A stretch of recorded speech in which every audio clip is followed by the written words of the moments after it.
Let's talk about drones, because now more than ever they are powerful and accessible storytelling tools, not just for filmmakers, but also for the average journalist. Drones like this is the DJI Mini 2. They give you flying 4K footage, they cost less than the average iPhone, and they are remarkably similar in size. And when it comes to gear, small size is a big deal. It means you're more likely to use it, because you're more likely to bring it with you, regardless of the story you're trying to go cover, or the way you try to get there.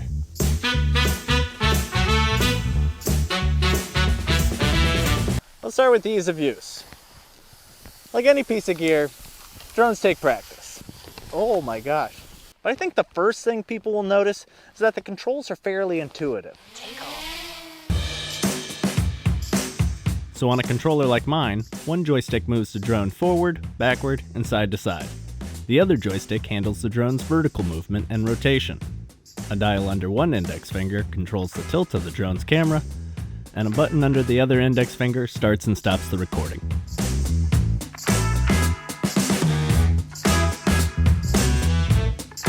The next thing most people notice is that the footage is awesome. Drones add instant production value. They set the scene, they add context, reminding your audience that the story you're telling doesn't exist in isolation. Lowered to the ground, the drone can provide surprisingly intimate portraits, highlighting the epic elements of even the most mundane tasks. By the way, to get those orbiting shots, you just fly your drone in one direction while rotating in the opposite direction. And because they're small and simple and cinematic, drones lend themselves to experimentation. It's easy to try stuff out. Throw some propeller guards on them and fly them indoors. Maybe to highlight the time you had a big idea. Or when your freezer was haunted.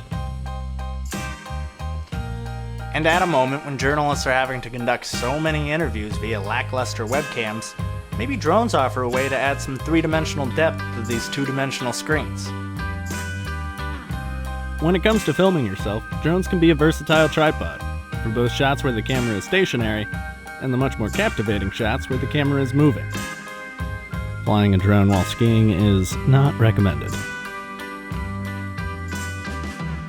Some drones come with certain pre-programmed movements, so you can set the drone to fly around you in a perfect circle, freeing you up to dance.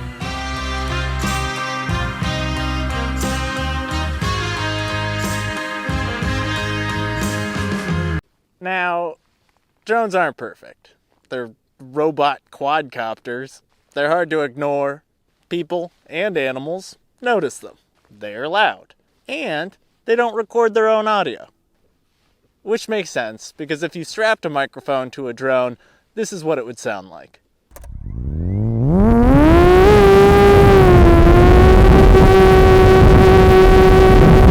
And one way I've tried to work around this is by recording my audio separately, away from the blades, with some success. I've also tried making up a song about my footage. John's got a tractor heading down the track, with less success.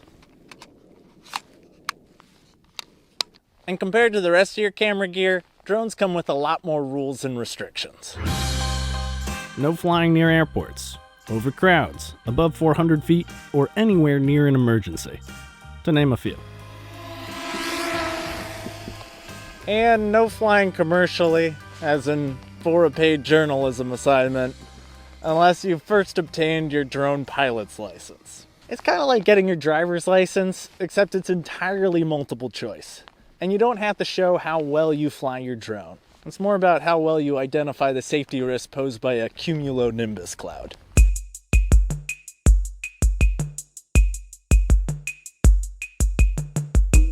One last thing. Be careful. Drones are easy to fly. They're also easy to crash. I did crash my drone, and I spent months trying to put it back together to no avail, and I ended up having to buy a new one. And that sucked. It was actually this hiatus from flying that in many ways completed my training. It taught me, the hard way, that a drone is a tool and not a party trick. And it's not the only tool. In fact, it's at its most effective when it's paired with tools that can fill in where it can't. But when I didn't have it, I missed it. Because the drone will take your journalism to new heights. Just make sure those heights are at or below 400 feet. Now, if you'll excuse me, I'm going to try and figure out how to get home.